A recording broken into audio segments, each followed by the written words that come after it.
When you walk into the locker room, you see an AU sign, but underneath it says "Make History," and that's something that has mattered to us.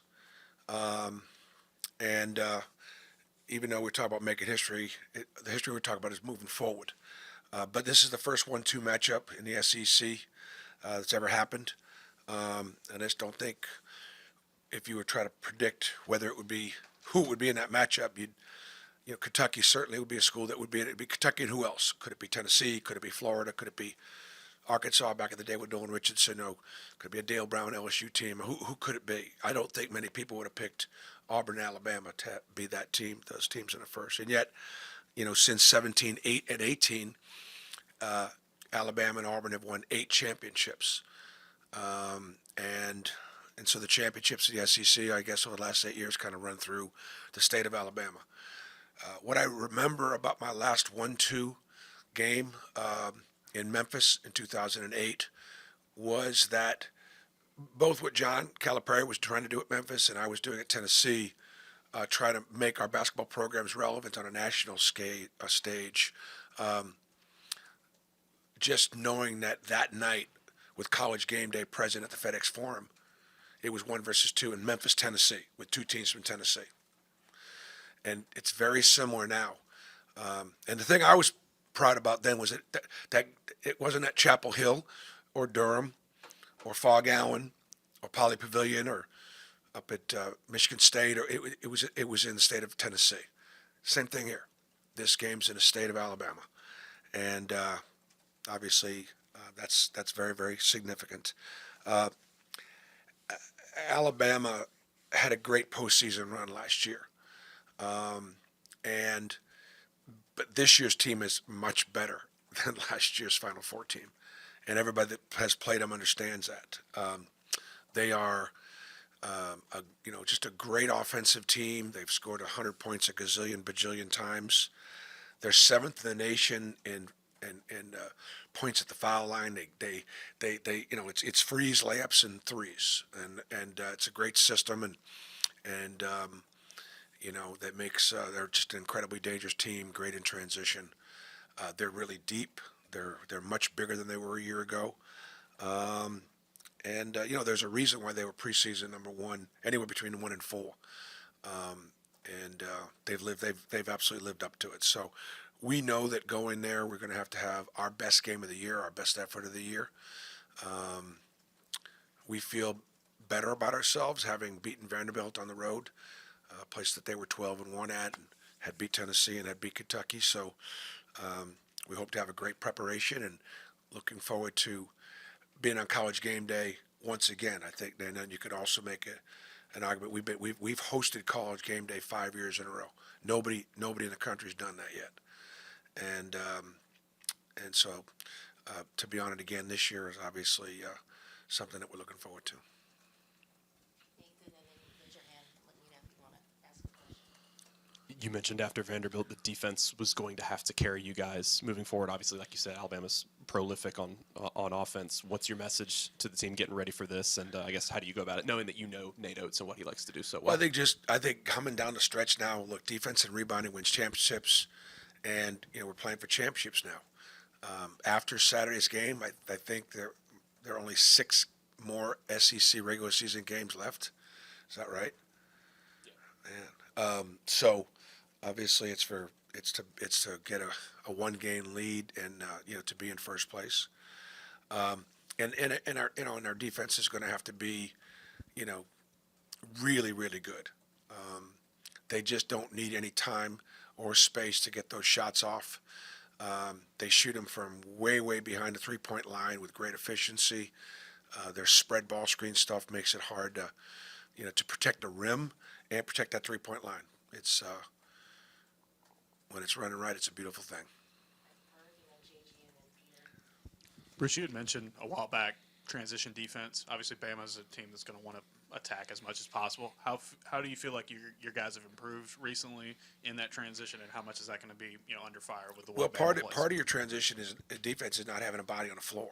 So if we go in, play off 1 foot, go in there, get fouled, or contact, and are on the ground, it's a 3-point shot. It's a 3 ball down the other end. So we have to stay on our feet.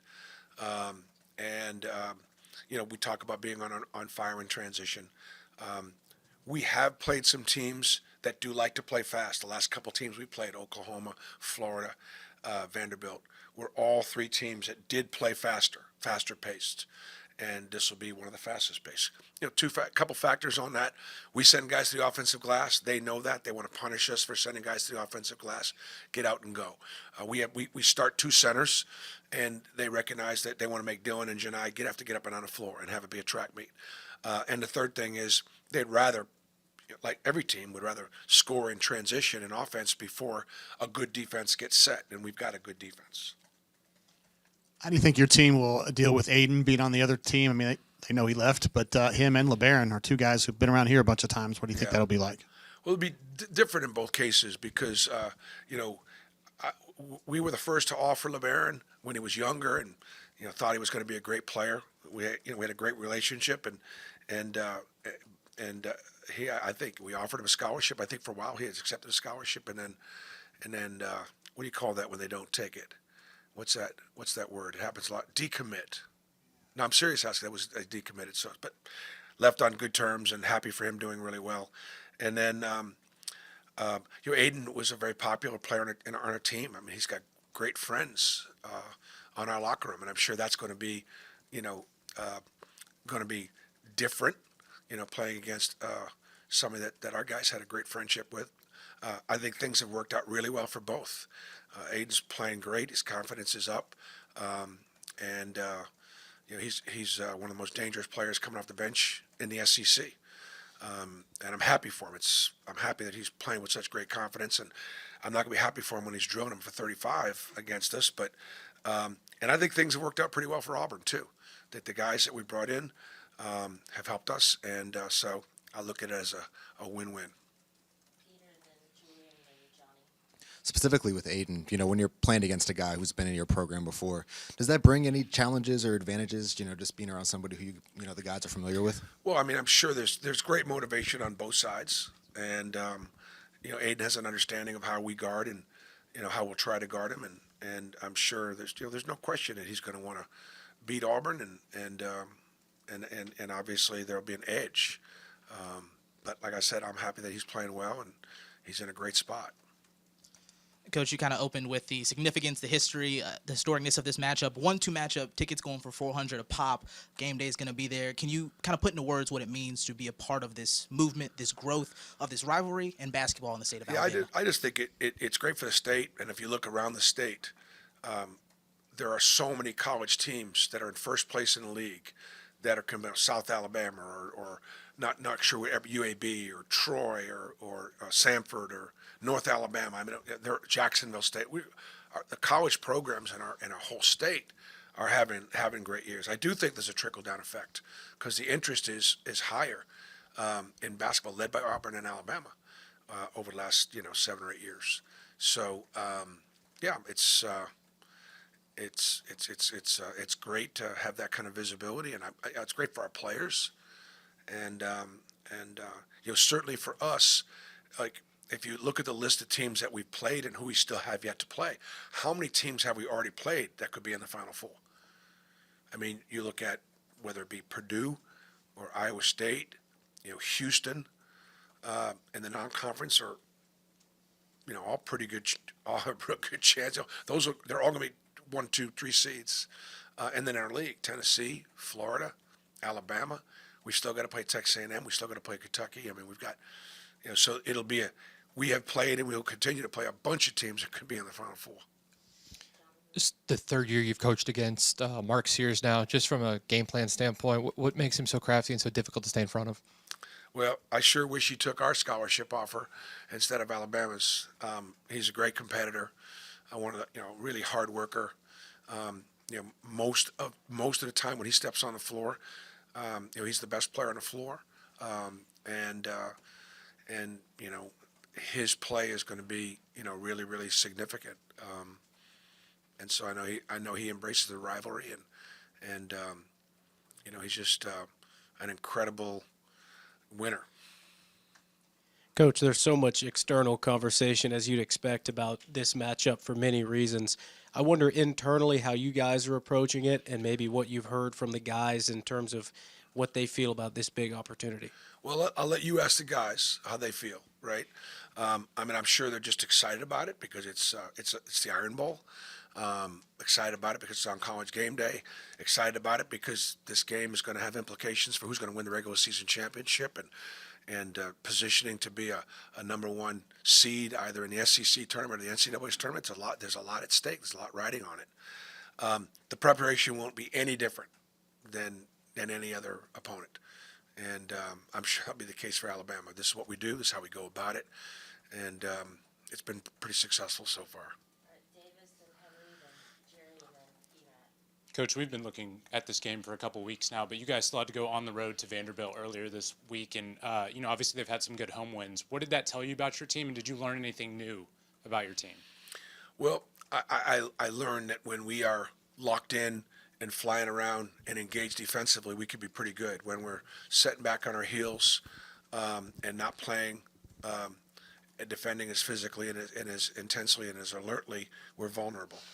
And so I said, you guys asked me about how we would be after the Florida loss, I said, I'll let you know on Sunday. And I just felt going into the Vanderbilt game, and I said it in some of the pregame stuff, I think we've had a good preparation. I think that we came out of that game all recognizing that we got beat, and but there were things that we could have done better, differently, to put us in position to win. And I thought everybody kind of looked internally instead of nobody was looking at somebody else next to them. I thought that was healthy, and so I wasn't surprised that we played as well as we did against Vanderbilt. Henry, Emat, Jerry, and then Bill. On that note, Chaney Johnson, one of his better games of his Auburn career. Is that something, maybe not to that level, but is that something that's repeatable for him going forward? Yeah, I've said many times here and on radio, I said, you've not seen the best of Chaney Johnson yet. And you still haven't seen the best of him, although 9 for 10 would be pretty tough to beat. He just did a great job of obviously finishing. It's just working the lab. Nobody's in the gym more. He's out there with Ira Bowman and Marquise and some of our guys just work perfecting his craft. He's in here every night. This morning I got in early. He was in there, boombox playing, and he's out there getting shots, and working on his game. So nobody deserves it more than Chaney Johnson. And, of course, he always gives God all the glory. He always does. It's first and foremost in his mind, and I think that's just so awesome that so many of our players, when they are receiving blessing like that, just thank God for the blessing. Bruce, looking back at 2008, how do you think you, your staff, the players sort of handled that big moment, and anything that you can use from that to pass along to the current group?